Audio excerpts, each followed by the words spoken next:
Assalamualaikum warahmatullahi wabarakatuh. Halo anak-anak, selamat pagi. Bagaimana kabar kalian hari ini? Sehat semua ya? Masih pada semangat belajar dari rumah? Alhamdulillah, semuanya sehat, semuanya masih semangat ya. Anak-anak, hari ini kita akan belajar tema 4, kewajiban dan hakku. Subtema 3, kewajiban dan hakku dalam bertetangga. Nah, kita akan belajar pembelajaran 4, 5, dan 6. Sudah siap ya? Baiklah anak-anak, sebelum kita mulai pembelajaran pada hari ini, marilah kita awali dengan membaca basmalah bersama-sama terlebih dahulu. Bismillahirrahmanirrahim. Sudah siap ya? Kalau sudah, bisa kita mulai. Kewajiban dan hak ketika bekerja sama dengan tetangga. Nah, pada pertemuan sebelumnya kita sudah mempelajari bahwa kita harus dapat menjaga keseimbangan antara hak dan kewajiban tanpa merugikan orang lain. Nah, hal itu sangat penting agar dapat tercipta suasana yang rukun baik di lingkungan rumah, sekolah, ataupun masyarakat. Nah, dalam kehidupan sehari-hari, kita sebagai manusia pasti memerlukan bantuan orang-orang yang ada di sekitar kita. Setiap warga harus membantu warga lain yang sedang kesulitan. Selain itu, kita juga memiliki kewajiban untuk saling menghargai dan menghormati.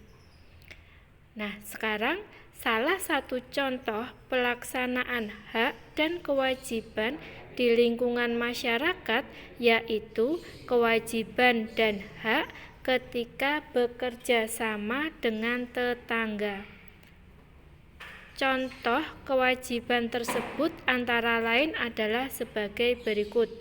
Yang pertama, kewajiban mematuhi semua saat bekerja sama di lingkungan masyarakat. Nah, maksudnya kewajiban mematuhi semua aturan ya. Nah, saat kita bekerja sama di lingkungan masyarakat. Yang kedua, kewajiban memelihara ketenangan dan keamanan saat bekerja sama di masyarakat. Yang ketiga, kewajiban ikut berpartisipasi dan bekerja sama dalam menjaga kebersihan di lingkungan masyarakat. Nah, itu tadi beberapa contoh kewajiban kita dalam bekerja sama dengan tetangga atau di lingkungan masyarakat.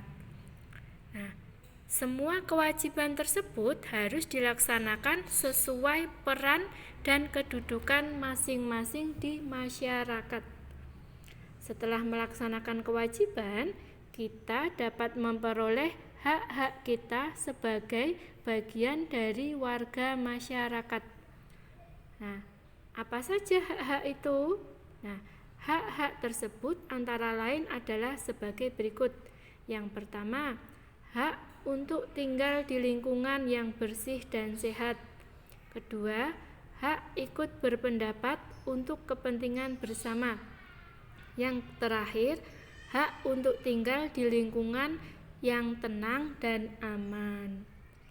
Kita sebaiknya dapat melaksanakan hak dan kewajiban dengan baik agar tercipta persatuan dan kerukunan di antara warga masyarakat.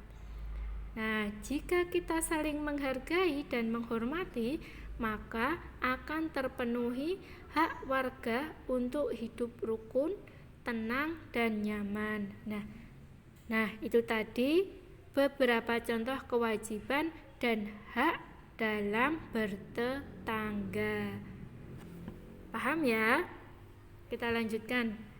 Kewajiban dan hak berkaitan dengan hewan peliharaan. Nah, sekarang Us mau tanya, apakah kamu memiliki hewan peliharaan di rumah? Nah, jika kamu memiliki hewan peliharaan, sebaiknya diperhatikan. Jangan sampai hewan peliharaanmu mengganggu lingkungan sekitar.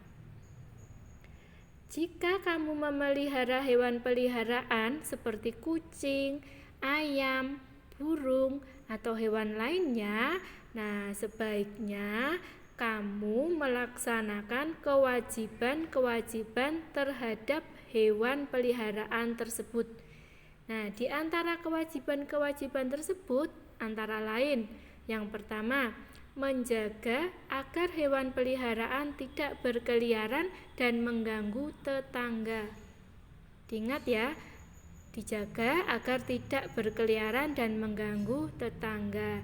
Yang kedua, menjaga agar kandang hewan peliharaan selalu bersih dan tidak mencemari lingkungan. Yang ketiga, memelihara kesehatan hewan peliharaan agar tidak terdampak buruk bagi kesehatan warga di sekitar. Nah, itu tadi beberapa contoh kewajiban kita terhadap hewan peliharaan. Dan masih banyak lagi ya kewajiban-kewajiban selain dari 3 yang disebutkan tadi.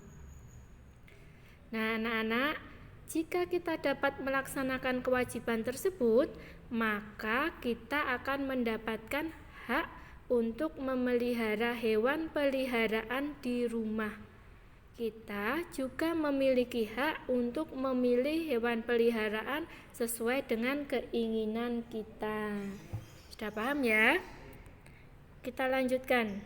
Menyajikan kalimat permasalahan dan sarannya dalam bentuk bagan. Sebuah informasi dalam teks pasti disajikan dalam bentuk kalimat utama dan kalimat pendukung.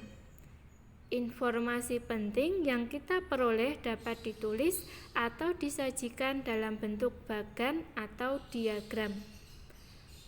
Bentuk bagan atau diagram tersebut memudahkan kita dalam mengingat informasi penting tersebut. Nah, sekarang ini contoh dari bagan. Nah, bentuk bagan itu seperti ini ya contohnya. Ada permasalahannya, nanti ada sarannya, bisa saran 1, saran 2, atau ada saran 3. Nah, seperti ini ya untuk bentuk bagannya. Paham? Kalau paham, kita lanjutkan. Menemukan kalimat penyelesaian dalam teks.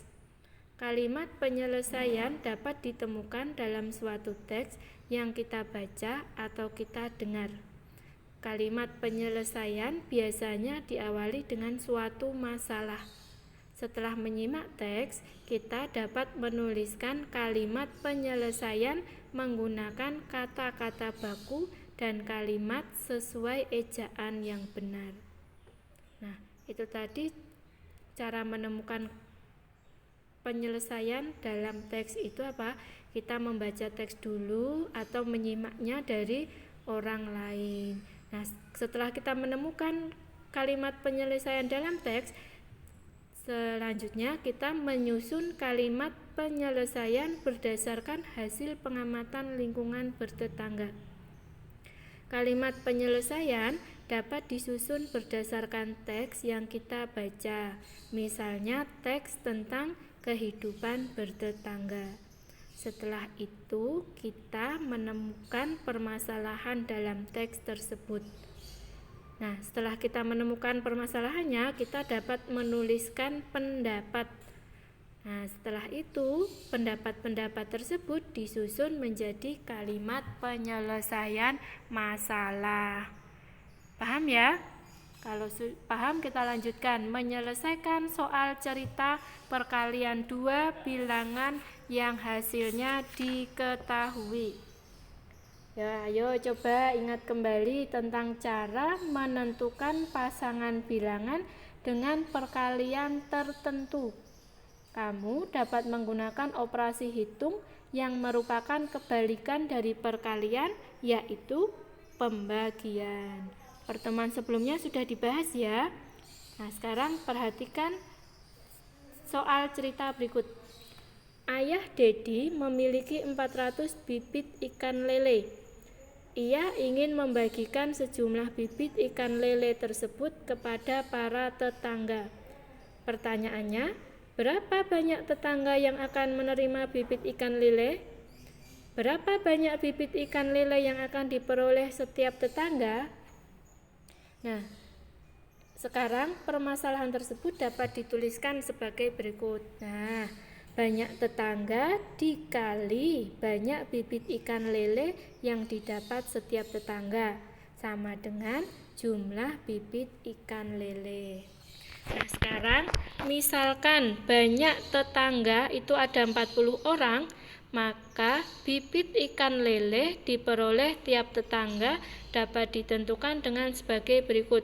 Nah, 40 dikali titik-titik sama dengan 400. Nah, tadi ada 400 bibit ikan lele ya. Kemudian kebalikannya dari perkalian tadi apa? Pembagian. 400 dibagi 40 sama dengan 10. Jadi, setiap tetangga akan memperoleh 10 bibit ikan lele. Nah, sama ya, 40 dikali 10 sama dengan 400. Sudah paham ya? Kalau sudah, untuk tugasnya bisa dikerjakan. Ayo berlatih halaman 158. Muatan PPKN. Nah, selamat mengerjakan. Pertemuan hari ini Usida cukupkan sekian. Kita akhiri dengan membaca hamdalah bersama-sama. Alhamdulillahirabbil alamin. Jangan lupa di rumah tetap jaga sholat 5 waktu, jaga kesehatan, jangan lupa belajar dan hormati orang tua. Terima kasih untuk perhatiannya dalam pembelajaran pada hari ini. Wassalamualaikum warahmatullahi wabarakatuh.